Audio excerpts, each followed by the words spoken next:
Ishirahamwe Burundian Coalition in the United States of America, BC USA mu mfunyafunyo, rirabatumirira inama ya bose y'indongozi.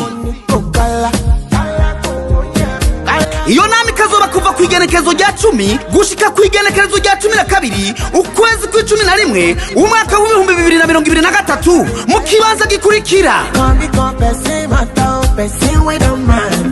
Ni muri Louisville, Kentucky. Indongozi nazo zitumiwe ni zose za BC muri USA mu mareta kurikira: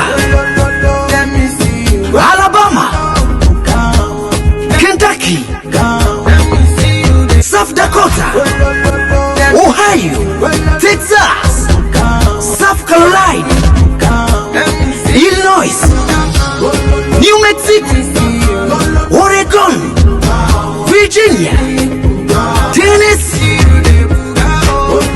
Florida, Georgia, New York, Arizona, Idaho, Washington, Rhode Island, Pennsylvania, Missouri, Iowa, BC USA. Ubu barongozi musabwe kudasiba muri iyi nama.